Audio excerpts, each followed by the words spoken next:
After the alpha I put through college got accepted, I caught my husband kissing his secretary. Then the mistress showed up at my door to taunt me. You're a defective omega who can't even breed. You have no right to hoard an A-list alpha. I calmly took my settlement money and walked away, ready to restart my life. 3 years later, my ex-husband and I were both invited to a corporate gala at Berkeley. By then, I had become the new face of the industry. His company, however, was teetering on the brink of bankruptcy. Naturally, he had divorced me decisively back then. Now, he was using dirty tricks to lure me back, trying to force a reconciliation. I ended up having to hide in the school's abandoned equipment room. In that dark, damp room, a top-tier alpha latched onto my scent glands. The poor student I once sponsored held me tight in his arms, carefully injecting his pheromones to break my fever. Ethan, I've wanted to do this for 3 years. 3 years after divorcing Julian Pierce, we crossed paths again at the university gala. Amidst the clinking of glasses and social maneuvering, he sidled up to me, humbling himself enough to pour my champagne personally. Ethan, it's been a long time. I didn't even lift my eyelids. I just threw back the drink in my glass. During the 7 years we were together, I learned exactly who he was. A businessman who put profit above all else. Calculated and cold. Rumors were flying around the circle that his capital chain had snapped. He was desperate for investors to keep the lights on. I happened to control the resources he needed. His decisive divorce back then and his sudden desire to reconcile now were blatantly obvious. It was disgusting. I know you still blame me. Julian leaned in closer. Give me one more chance. Okay? I'll make it up to you. I didn't want anything to do with him. But as I turned to leave, my cheeks started to burn. Heat crawled up my neck, and my glands began to itch. Something was very wrong with my body. I looked up at Julian. A gleam of triumph flashed in his eyes as he reached out to steady me. Ethan, are you feeling okay? Let me take you somewhere to rest. I realized it instantly. The drink was spiked. Let go of me. I violently shook off his hand. Forcing my weak legs to move, I flashed a polite smile at the guests glancing our way. Excuse me, everyone. Something came up. I have to step away. I'll go with you. Julian grabbed my forearm. I wrenched free and sprinted out of the banquet hall. Behind me, the rapid thud of footsteps told me he was close. The corridor was empty except for a few scattered college volunteers. I wanted to ask for help, but I was afraid of dragging them into my mess. Panicked and desperate to shake Julian, I ducked into a restroom and locked the door tight. Julian's shouts came from the hallway, begging me to come out. I strained my voice to scream back, "Get the hell away from me." Just as the words left my mouth, I heard the heavy, muffled sound of a collision. Then Julian's angry roar. "Do you walk with your eyes closed?" "I'm sorry, sir. Please come with me to the changing room. I'll compensate you for the suit." It was a student volunteer, but the voice sounded strangely familiar. Julian cursed under his breath and walked away. Once his footsteps faded, I finally let out a breath and leaned against the door panel. But my glands were getting hotter. My omega pheromones were leaking out uncontrollably. It was the onset of a heat cycle. I was wearing a suit for the gala and hadn't brought any suppressants. My heart sank. Julian's tactic was incredibly dirty. The room was full of industry titans and media reporters. If I were caught going into heat in public, and he swooped in to save me, he could easily spin the narrative to bind us together again. He'd use my company's reputation to secure investments for his own. The thought made my stomach turn. The heat intensified. My whole body felt like it was on fire. Afraid Julian might circle back, I gritted my teeth, went downstairs, and dove into a deserted equipment room in a corner of the building. I locked the door, collapsed onto a mat, and gasped for air. I dialed my assistant. "I'm in the old equipment room on the west side of the banquet hall. Bring suppressants. Hurry." I hung up and went limp on the mat. The room was dark and cold, but the fire inside me was uncontainable. My pheromones were spilling out. I could smell my own scent, a faint white tea aroma, filling the cramped space. It was getting thicker by the second. Just then, the lock clicked. I froze, holding my breath. It had been less than 2 minutes since I hung up. My assistant couldn't be here yet. Had Julian followed me?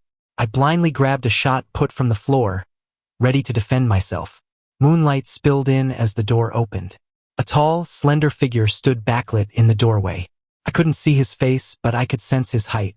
It wasn't Julian. Before I could ask who it was, I caught the scent of an alpha, a very faint lime. It was clean with a cool, premium undertone. Not the smell of an average alpha. I raced through the list of alphas I knew. None of them smelled like this. Cold sweat soaked me, and my body began to tremble uncontrollably. He didn't speak. He just followed my scent, approaching with footsteps so light it seemed he was afraid of startling me. The lime pheromones tentatively reached out, intertwining with my white tea scent. My tense body began to relax. Was he trying to soothe me?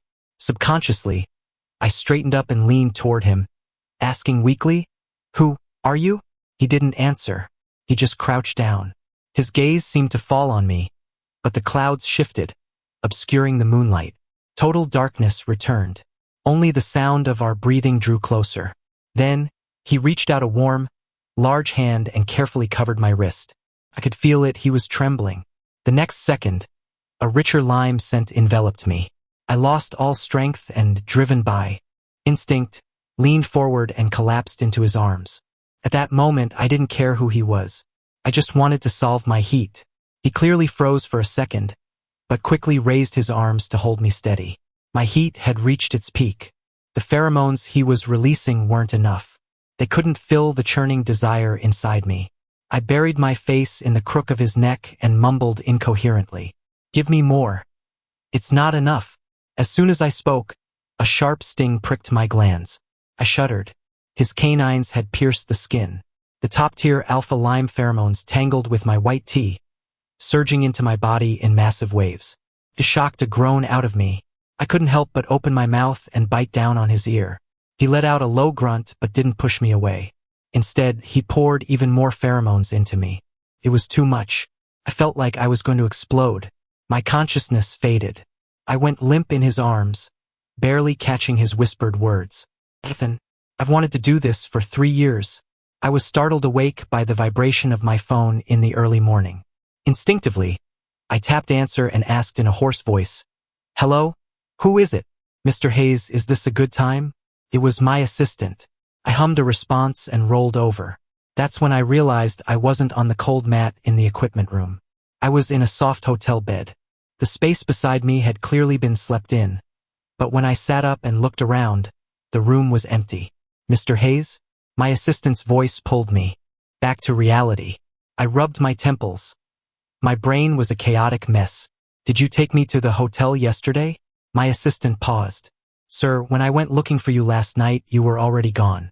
When I called, you said you didn't need me anymore." The hand holding my phone froze. My memory of last night was fragmented. If I remembered anything, it was that it felt good. "What's the matter?" I asked, suppressing the strange feeling in my chest. My assistant let out a sigh of relief. "The interns are starting today. You said if there were any good prospects, you'd mentor them personally. HR says there's a resume that stands out. Do you still want to take him?" I stared at the ceiling, spacing out. I was 35 this year. Age was catching up with me, and I felt increasingly drained. Mentoring someone was actually my general manager, Zach's idea. He claimed young alphas had vigorous energy and that being around them would keep me young. At the time, I joked along with him. "Fine, when you pick a good one, send him over." I didn't expect him to actually follow through. "Got it. I'll be at the office in a bit." I hung up and propped myself up. The tip of my nose was still lingering with a faint scent of lime. It was subtle but incredibly alluring. It made my whole body feel at ease. My glands ached. I reached back to touch my neck. When my fingers brushed the skin, I could faintly sense the alpha pheromones locked inside. My heart sank. It was a temporary mark.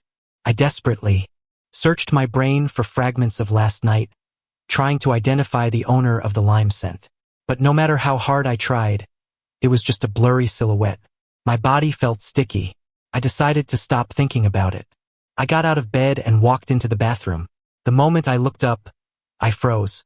In the mirror, from my collarbone down to my thighs, I was covered in dense hickeys. Deep and shallow, ambiguous and glaring. A sensation rose from my lower body, prying open a memory. In my mind, A tall alpha carried me back to the hotel and laid me on the bed. He tried to leave, but I grabbed the hem of his shirt. Dizzy and feverish, I pinned him against the hotel door. He cried out softly, "Ethan." The more he called my name, the more excited I got. I couldn't control myself as I pressed against him. The insecurity of the heat made my voice sound tearful as I begged him over and over not to go. And then, my face burned hot. I didn't dare think any further. I turned on the shower and stood under the spray until my head cleared. In the 7 years I was with Julian, because of my naturally defective glands, the number of times he successfully marked me could be counted on one hand. I never expected that I would be so easily marked by a college student in a moment of chaos. Unfortunately, the kid had left before dawn. Clearly, he didn't want me to know who he was. I decided not to investigate. I went home to change and didn't get to the office until 2 p.m. The lime scent on me was strong. I lit incense, but nothing could cover it. Just as I was thinking about taking a shower in the back lounge, General Manager Zach came trotting over, holding a resume like a treasure. "Ethan, finally. About that thing we discussed, I took care of it." He slammed the resume onto my desk, pointing at the major listed with a smug look. "AI major, tons of national and state awards. This kid is a beast. We need someone like this right now." He pushed up his glasses and leaned in. "Most importantly, he's a top-tier alpha." I was a little dazed by his chatter. Subconsciously, I tightened my collar and reached for the resume. When I saw the name, I paused and read it aloud. Caleb Vance. The same name as the student I used to sponsor. I scanned the ID photo and my gaze locked. The young man in the photo had cool, sharp eyebrows and a defined jawline. Yet, he overlapped perfectly with the impoverished student in the dirty, worn-out uniform from my memories. That was the 2nd year of my marriage to Julian. I had just been diagnosed with defective glands. At first, Julian could manage temporary marks, but it became increasingly difficult. The doctor said we would never have children. Amid the devastating blow, I suggested, "Let's adopt a child." He agreed initially. We went to the mountains, visited orphanages, and decided to adopt a 3-year-old boy. But his mother ruined it.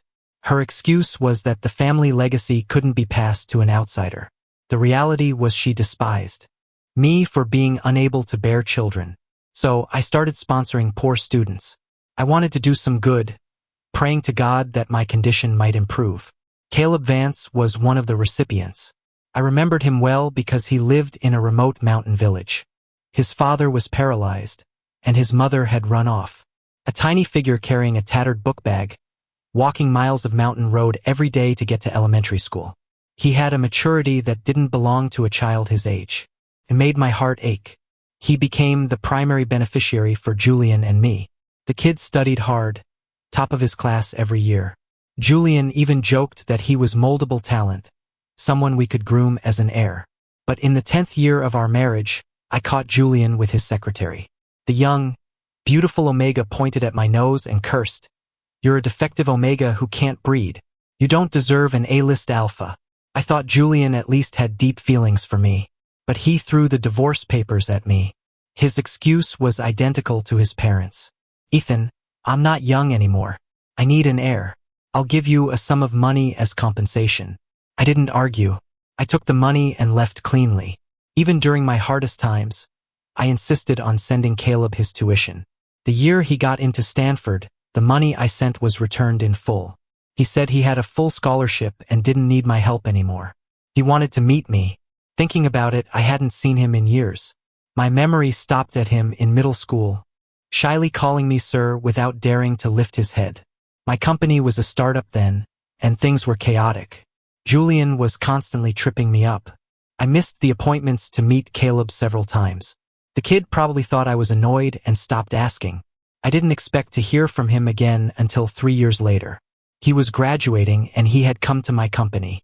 Zach didn't notice my strange behavior. He was still gesticulating wildly. "Look at his school, Stanford, same as you." I interviewed him personally. Smart as a whip, energetic. He's over 6 feet tall. Imagine taking him to client dinners. Just having him stand next to you brings prestige to the company. I rolled my eyes at him and dropped the resume on the desk. "You're the general manager. Instead of figuring out how to increase efficiency, you're obsessing over this nonsense." He choked on his words, a flash of embarrassment crossing his face. He rubbed his nose and didn't argue. Suppressing the waves in my heart, I asked, "Where is he?" "Send him to my office." "The guy?" Zach rubbed his hands together and sat down. He went back to take an exam. "He can't come until tomorrow." Afraid I'd get angry, he winked cheekily. "But don't worry, Ethan." I watched him sign the contract. "Tomorrow I'll have finance set up his benefits. I got him locked down, he can't run." I was speechless and waved my hand to shoo him away. But he didn't move. Instead, he wrinkled his nose and leaned closer to me. "Hey, Ethan," I smelled it as soon as I walked in. "What cologne are you wearing today?" "Lime. It smells pretty good." My heart jumped, and I instinctively leaned back. The glands at the back of my neck grew hot. I couldn't tell the truth. Just some foreign brand I bought randomly. "Go get back to work. Stop hovering." Zach's eyes instantly turned mischievous. His gaze swept over the back of my neck. Panicked, my tone became sharp. "Get out." Only then did he reluctantly withdraw his gaze, spreading his hands helplessly. All right, I'm going." His footsteps disappeared outside the office door. I finally let out a sigh of relief. A thin layer of sweat had broken out on my back. I looked at Caleb's photo on the resume. I didn't know why, but my heart was pounding in a chaotic rhythm. I was actually looking forward to meeting him. The next day, as soon as I got out of my car, my assistant ran over in a panic. Her face was pale. "Mr. Hayes, Julian is here. He's squatting in your office and refuses to leave." I pinched the bridge of my nose. My good mood was ruined. I could guess Julian's intentions with my toes. His plot failed last time, so now he was ready to tear off the mask. I didn't need to play nice anymore. "Call security. Tell them to bring gear and follow me upstairs." I dropped the order and headed for the elevator. My assistant scrambled to relay the message. I went up. The moment I pushed open the office door, I saw Julian sprawled in my leather executive chair. His fingertips were drumming on my private documents on the desk. He really thought he owned the place. Security swarmed in and surrounded him. He glanced around without a hint of fear. Instead, he leisurely slapped a contract onto the desk, his tone self-righteous. "Ethan Hayes, I'm here to settle old scores. Those scenic villas I gave you during the divorce weren't part of the asset division. I want them back." I laughed out loud. Those villas were what he had given me while crying during the divorce, claiming he owed me, that he was sorry, that it was extra compensation. The deed of gift, in black and white, was locked in my safe. Now he was lying through his teeth. I didn't back down. I picked up the contract, tore it to shreds, and threw it in his face. "Security, throw him out." The guards stepped forward and hoisted him up. Forced out of my chair, he struggled to free a finger and pointed it at my nose. "Ethan Hayes, I pitied you back then. I gave you half my fortune so you could have this status today. Now that I'm in trouble, you won't even lend a hand? How can you be so cruel?" "My status?" I took a step forward, staring dead into his face. "Julian, check your conscience. Who gave you everything you had? If my father hadn't died early and blindly entrusted the family business and me to you, you would be nothing. Everything you had should have been mine." At the mention of my father, my eyes instantly reddened. Julian's aggression slowly faded. His tone softened as he slowly sank to his knees at my feet, sobbing. "Ethan, I know I was wrong. I'm divorced now. I only have you in my heart. Can we start over?" I rolled my eyes and kicked him hard in the stomach. He looked at me in pain. I gave the order directly. "Throw him out." Julian's expression froze. Security grabbed his arms. He instantly saw red, struggling and lunging toward me. In the chaos, he pulled something from his pocket. Cold glint flashed. A sharp knife was thrusting straight toward my heart. My pupils shrank. My blood froze. Even my reflexes were half a beat too slow. There was nowhere to dodge. Suddenly, a figure slammed into me from behind, shielding my body. The blade sliced through fabric. My eyes widened. A tall alpha was gripping Julian's wrist, stopping him from making another move. But his arm was cut. Ignoring the pain, he whispered to me, "Sir, Mr. Hayes, are you okay?" I shook my head. Only then did I realize the person in front of me was Caleb Vance. Security pinned Julian to the ground. He struggled and screamed at me. "Ethan Hayes, just you wait. This isn't over. They dragged him out. My assistant finally snapped out of it, yelling I'm calling the police. As she chased after them, the noisy office fell silent. Only the heavy breathing of Caleb and me remained. My mind was blank, but I stumbled forward to grab his injured hand. The cut looked about 5 inches long. Fortunately, it wasn't too deep. It just needed dressing. I frowned. I hadn't seen him in years, and our first meeting involved him taking a knife for me. Sit down. I'll get the first aid kit to clean and bandage that. He nodded blankly, then quickly shook his head, hiding his injured arm behind his back. It's fine, Mr. Hayes. Just a scratch.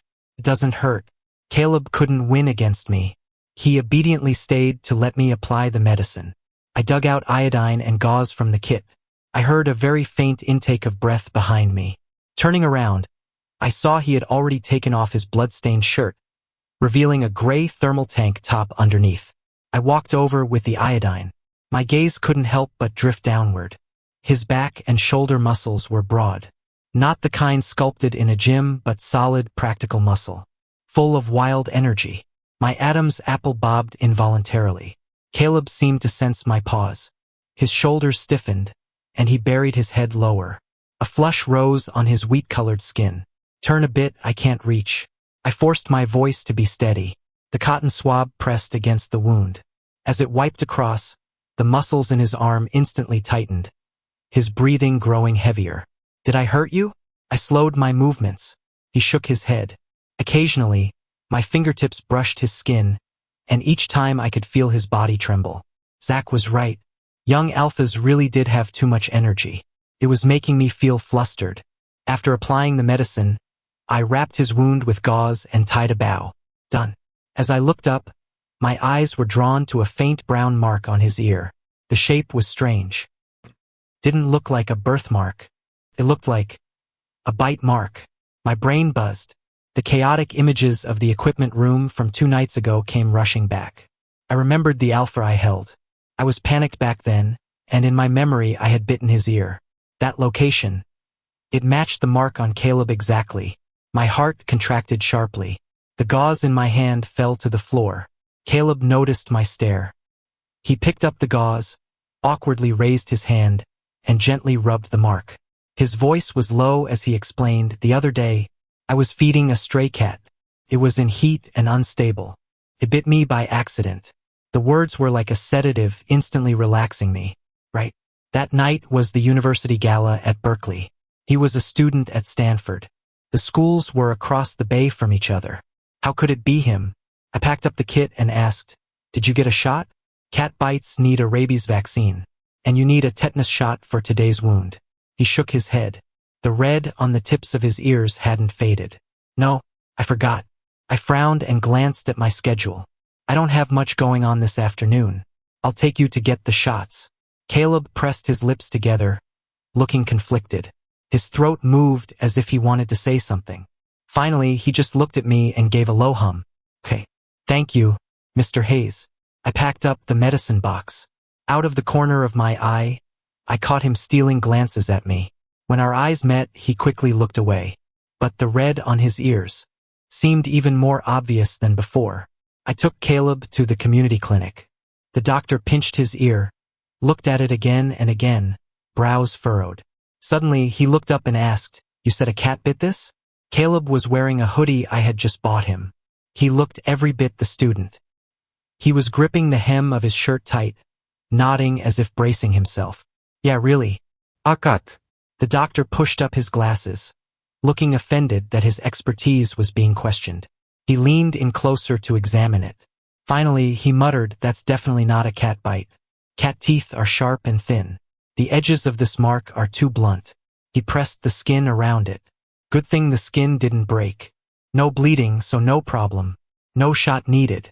Suspicion bloomed in my heart. I couldn't help but press. Then what does it look like to you? The doctor straightened up, glancing between Caleb and me. His tone was certain. If you ask me, that's a human bite. Human? I froze, about to ask for details, when my phone rang at the worst possible moment. I patted Caleb on the shoulder. Listen to the doctor. I have to take this. He nodded. I stood at the door and pressed answer. My assistant's helpless voice came through. Mr. Hayes, we showed the surveillance to the police, but the injury doesn't constitute serious bodily harm. The police said we have to settle it privately. Understood. You've worked hard on this. I'll handle the rest. After a few pleasantries, I hung up. Just as I turned around, I saw Caleb walking out of the treatment room, holding a cotton ball to his right arm. Done. Let's go back. I forced a smile. He nodded and walked beside me, but I couldn't suppress the doubt in my heart. The doctor said that was a human bite. What actually happened? I looked at him. I kept feeling similarities between him and the alpha from that night, but I didn't dare jump to conclusions. After all, he looked so well behaved. That alpha, on the other hand, was quite aggressive. Caleb's footsteps stopped abruptly. He lowered his eyes, mumbling for a long time before squeezing a sentence out of his throat. Actually, my omega bit me. I stopped walking, shocked. You have an omega? His cheeks burned red, and the tips of his ears looked ready to bleed. The bite mark became even more visible due to the rush of blood. Yeah, I guess. My mouth twitched as I asked, someone from your school? He kept his head down, fingers rubbing his ear, voice mosquito quiet. Sort of. I nodded awkwardly. The vague suspicion in my heart dissipated, replaced by a sense of embarrassment. I didn't say anything else, just patted his shoulder. Treat them well. He gave a muffled and got into the car with me. The drive was silent. I focused on driving, but I couldn't help stealing glances at the person beside me. Caleb kept his eyes down. The profile of his face was clean and bright. It kept overlapping with the tall alpha in my memory, making my heart flutter. But the moment I remembered he already had an omega, I immediately killed the thought. When we got to the company, I practically fled the car. I got into the elevator ahead of him.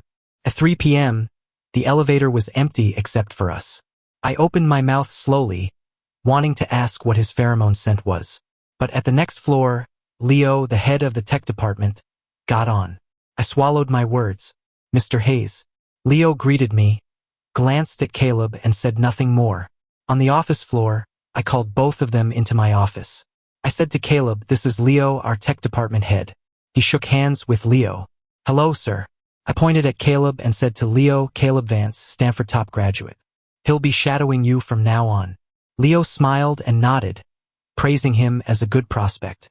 Caleb, however, looked stunned. When he looked up at me, those clear eyes were full of confusion, even a hint of grievance. You aren't mentoring me? I put on a formulaic smile, trying to sound peaceful and businesslike. I'm very busy, mostly with social engagements. Following me would be a waste of your talent. His lips moved, but in the end, he just whispered a small okay. There seemed to be disappointment in his eyes. I pushed down my irritability and softened my voice to encourage him. Learn well from Leo. I look forward to your growth. His eyes finally lit up, and he nodded heavily before following Leo out. The office went quiet. I rubbed my shoulder. A faint ache came from the glands at the back of my neck. That lime scent was still locked inside, just fainter than yesterday. A temporary mark only lasts 7 days max. I could feel it slowly fading. I thought I had found its owner. Turns out I was wrong. He already had a beloved omega. I laughed at myself. In a few days, the mark would be gone completely. Forget it. Just treat it as a misunderstanding that ended before it began. When Zach came to find me, I was looking at project reports. I dug up that talent for you, and you just shoved him over to Leo. He planted himself in front of my desk, voice raised several decibels, nearly making me click the wrong thing with my mouse. Without turning, I pulled up Caleb's academic transcript. Straight A+, perfect scores in lab work. I shot him a look. Let him practice first. He's technical. He won't learn the real stuff following me. My projects were all business negotiations and resource networking. Caleb looked like the type to bury his head in research. Putting him with me really would be a waste. Zach was speechless, opening his mouth but finding no rebuttal. He leaned in. Since you want him to get experience, how about he comes with me to the Newark site? I narrowed my eyes and refused almost instinctively. No. Zach looked confused. I explained he hasn't graduated yet, and he's quiet. Newark is too rough. Don't corrupt him. Zach laughed dismissively, eyes wide. Quiet? Ethan, how long has it been since you paid attention to your alma mater? Go watch his debate finals. That mouth of his could talk. Someone to death. He started walking out, throwing a sentence over his shoulder. It's settled. I'm taking him to the site. We leave tomorrow. The office door slammed shut.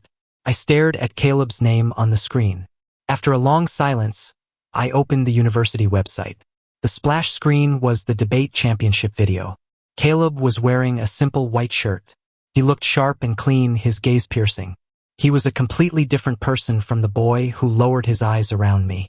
The opposing debater threw out a sharp question, questioning the danger of technological development lacking ethical constraints. The audience murmured in agreement, but Caleb just raised his eyes slightly. His gaze was clear and sharp. The corner of his mouth even held a hint of dismissive arrogance. My opponent is confusing a concept. His voice was clear and steady, brooking no doubt. The essence of technological development is to drive the progress of human civilization. Ethical norms are products that improve alongside technology, not shackles that precede it. He didn't speak fast, but every word hit the mark. He logically listed how technological breakthroughs in the 3 industrial revolutions reshaped ethical systems. His logic was so tight you couldn't find a flaw. The opponent pressed on unwillingly, trying to use extreme cases to force a concession. Caleb just adjusted the microphone. He looked down at him. His tone suddenly rose. Because nuclear energy carries potential risks. Should we abandon research into nuclear fusion? Because AI might bring ethical dilemmas. Should we strangle the infinite possibilities it brings to medicine and education? His voice resonated, carrying the unique sharpness and confidence of youth. Applause erupted from the audience. Even the professors on the judges' panel nodded in praise. I looked at the composed Caleb in the video, then thought of the one who blushed at everything and stumbled over his words in front of me. I couldn't help but laugh. So he had this side to him. I felt better about him going to the Newark project with Zach. The next day, Zach called me while I was looking at blueprints for the viaduct project in my office. Ethan, I think my leg is busted. The project? I rubbed my brow and cut him off. I know. I'll go. He picked a hell of a time to fall. The Newark project was the priority this year. I didn't trust anyone but him with it. I had to go personally. At 10 p.m., I called Caleb. Zach has an issue. I'm going to oversee the site tomorrow. I leaned back in my chair, tapping the desk. If you don't want to go, you don't have to. Stay and learn from Leo. The line was silent for 2 seconds. Then came his urgent voice. I'll go. I want to follow you. I couldn't help a low chuckle. I suddenly felt much lighter. Okay. I raised an eyebrow. Then we go together tomorrow. I paused, then added, you can talk to me like that usually, too. Like the way you were in the debate. The other end went silent. I thought I said something wrong. Just as I was about to backtrack, he spoke. Okay, I'll listen to you. I hung up and had a rare good night's sleep. Early the next morning, I drove Caleb to the site. Although the project was technically in Newark, it was in the outskirts. As soon as we arrived, Caleb proactively went to coordinate with the site manager. He was open and confident, which surprised me. In one morning, he had the preliminary prep work sorted out perfectly. Several veteran engineers nodded in praise. He didn't shy away, accepting it graciously. When he turned to look at me, his eyes held a hint of seeking approval. I laughed, walked over, and patted his back. Good job. His ears turned slightly red. He replied okay, and went back to work. I went to the dorms to handle work. The accommodation conditions in the countryside were really subpar. However, out of respect for me being the CEO, the project team cleared a separate room for me. In the evening, I toured the construction site. From a distance, I saw Caleb still talking to the workers. It was December. He was wearing only a thin shirt. Sweat dripped down his jawline. He was gesturing with tools. Because of the exertion, the muscles in his arms were tight, glowing with a flushed red. When the wind blew, he shivered. I frowned and called him to the door of my room. Did they put you in the 6-person bunk room? He nodded. It's fine, Mr. Hayes. I'm used to it. I glanced at the tip of his nose, red from the cold. Come in. My room has 2 small beds pushed together. If you don't mind, move in here. As I said it, even I felt awkward. An omega inviting an alpha to live together. It didn't look like simple kindness, but his eyes lit up, and he agreed immediately. Okay, thank you, Mr. Hayes. He turned and ran toward his dorm to get his luggage, as if afraid I'd change my mind. I smiled and shook my head, turning back into the room to move the beds. After all, alphas and omegas are different. It was better to sleep apart. But sitting in an office for years gave me a bad back. I had just moved the bed 6 inches when I groaned in pain. My legs went soft and I nearly fell. Fortunately, Caleb returned in time. A strong arm caught me by the waist. Mr. Hayes, are you okay? He rushed in, bringing a gust of wind. The wind carried a trace of cool lime pheromones, drifting past my nose. I froze. This scent. It was identical to the alpha from that night. Instinctively, I leaned in, wanting to smell it more clearly. But he had already moved to the other side, bending down to help me move the bed. I stood there, staring at his capable back. Before I could recover, he had already moved the bed. Mr. Hayes, is this okay? I suppressed the strange feeling in my heart and nodded. I thought the temporary mark was ending, causing me to hallucinate. He wiped the sweat from his forehead and asked, Mr. Hayes, do you need to shower? Conditions at the site were poor. The dorms were makeshift structures of metal and cement. To bathe, you had to carry hot water and sponge off in the room. I hadn't sweated much today, so I didn't plan to wash. But Caleb had been running around all day and was covered in grime. He boiled water in the kettle, picked up a basin, and prepared to go outside. I was startled. Was this idiot going to wash outside? In this freezing weather, he'd catch his death. It's too cold outside. I stopped him, standing up to grab my coat. Wash inside. I'll go wait out there. Without waiting for his response, I pushed the door open and walked out. The wind poured into my collar, but I didn't feel cold, because the sound of splashing water coming from the room was like a hook, scratching at my heart. My mouth went dry, my glands itched faintly, and heat began to ripple through my body. I leaned against the wall, my back feeling the cold metal, barely suppressing the impulse I shouldn't be having. I don't know how long passed before the door opened. Caleb called me, looking a bit embarrassed. Mr. Hayes, I'm done. I didn't dare look at him and walked quickly into the room. Warm, humid steam hit my face. Mixed with it was that crisp lime scent. It was getting stronger. I stood frozen. This time, it really wasn't an illusion. I wanted to ask, but he had already sat on the bed. With his back to me, he lifted the quilt and lay down. The words stuck in my throat. I turned off the light, fumbled my way to the other bed in the dark, and lay down. The night was terrifyingly quiet. Only, the sound of 2 people breathing filled the room. I lay with my eyes open, staring at my phone screen, my mind a mess. That lime scent kept drifting over inadvertently. It was maddening. I don't know how much time passed. Couldn't hold it back. I whispered, "Are you asleep?" Almost as soon as I spoke, his voice came back. Not yet. My throat bobbed, and I gripped the sheets tight. The questions suppressed in my heart burst like a dam. I turned my head toward him and asked softly into the darkness, "Are your pheromones lime-scented?" After I asked, my heart pounded. Caleb slowly turned over and said something, but it was drowned out by a sudden explosion outside. I jumped. He was already out of bed, dressed, and turning on the lights. "I'll go see what happened." He strode out. Worried, I followed close behind.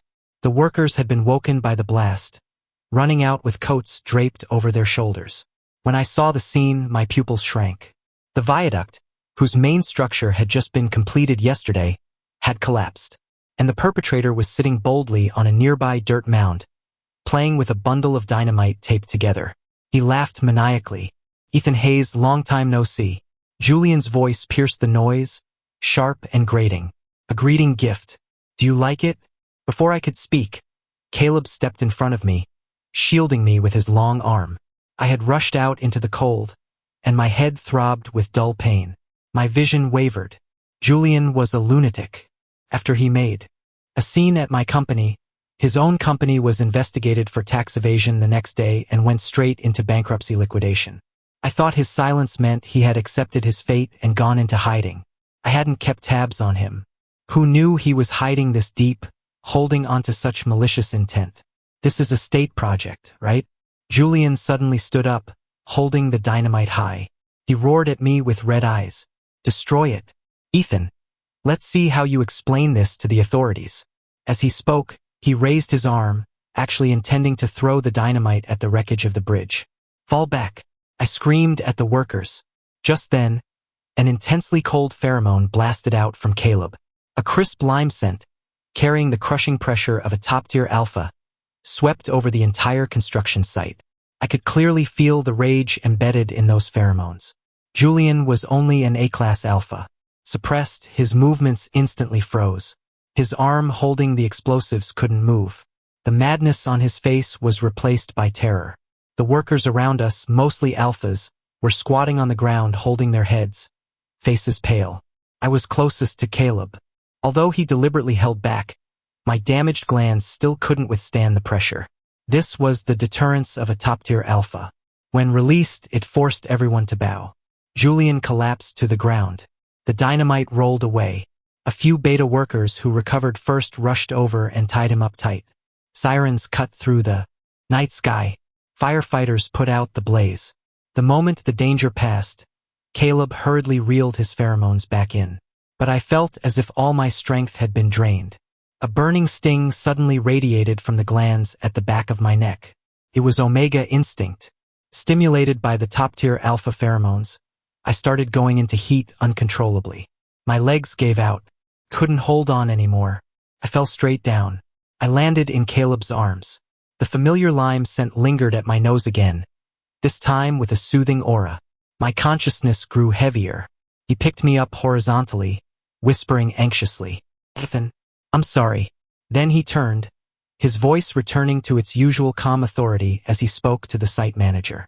"I'll leave the rest to you." Before I lost consciousness completely, I felt him carrying me hurriedly toward the room. The heat felt like it was melting me down. Every inch of my skin screamed with longing. Caleb held me in his arms, continuously pouring lime pheromones into my body. But it couldn't fill the void. I was like a beast out of control, wrapping my limbs around him, my teeth sinking hard into his defined collarbone. He groaned in pain but didn't push me away. Instead, he gripped the back of my neck. His warm lips covered my burning glands. A sharp sting accompanied the massive surge of lime pheromones injecting into me. I shuddered all over, unable to stop a moan from escaping. My consciousness drifted further. I fumbled blindly to tear off his clothes. My wrist was suddenly caught. Caleb looked down at me. Emotions I couldn't read churned in his eyes. His voice was hoarse. "Can I? Really?" My vision was blurry, my head aching, my body itching. I couldn't answer. I shook off his hand and continued tearing at his clothes. He smirked and stopped resisting. His shirt buttons popped off one by one, revealing a tight, fluid waistline. Mine were stripped clean by him. Caleb immediately pulled the quilt over us, wrapping us tightly inside. Our burning bodies pressed together, heat intertwining instantly. He lowered his head, his nose brushing my ear. His breath was scorching. "I'm going in, Ethan." When I woke up in the morning, my head was still spinning. The spot beside me was stone cold. Caleb was gone. I sat up abruptly. The quilt slid down, revealing ambiguous red marks all over my shoulders. My heart tightened. I threw on clothes and rushed out. My only thought was, he ate me up and ran away again. But as soon as I opened the door, I saw him.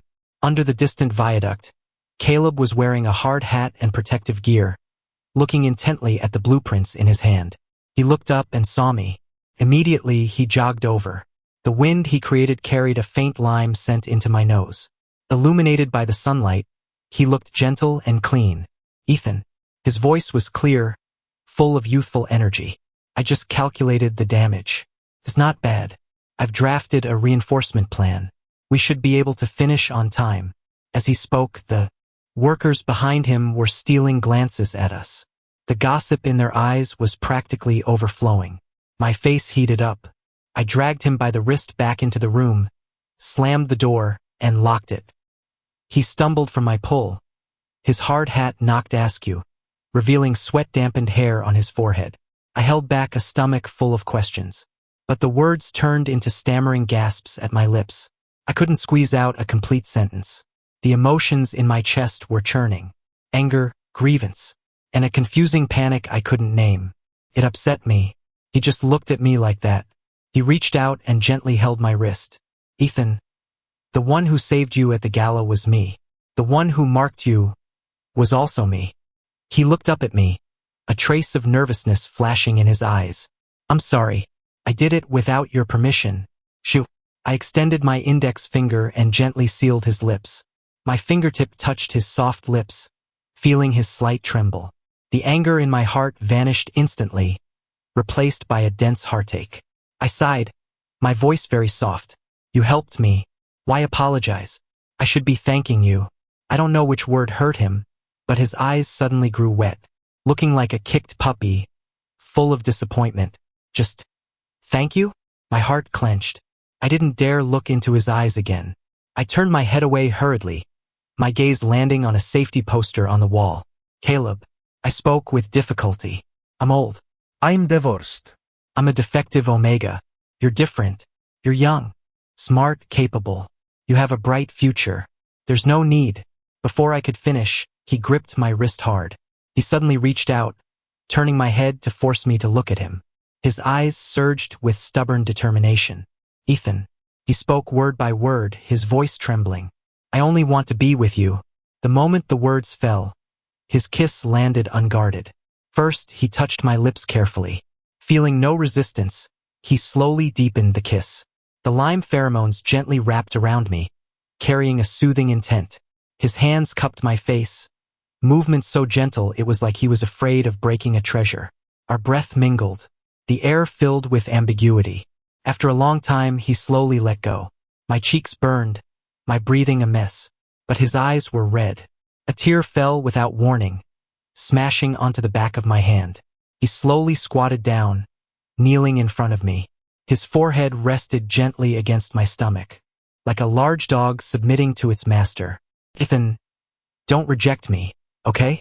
Looking at his pitiful state, my last line of defense collapsed. I couldn't bear it. I really couldn't. I slowly raised my hand and gently stroked his hair. Okay, I said firmly. I want you. Julian was sentenced to prison. The project was completed under Caleb's leadership. A year later, I was invited to his graduation party.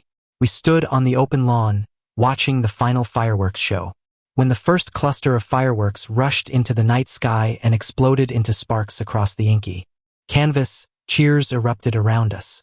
I instinctively looked up, the brilliant light reflecting in my pupils. Beautiful. I hadn't watched fireworks in years. Ethan, make a wish. Caleb's voice rang in my ear. He stood beside me, wrapping me in his arms. I scoffed, my mouth disdainful. I'm too old for wishing on fireworks. It's childish.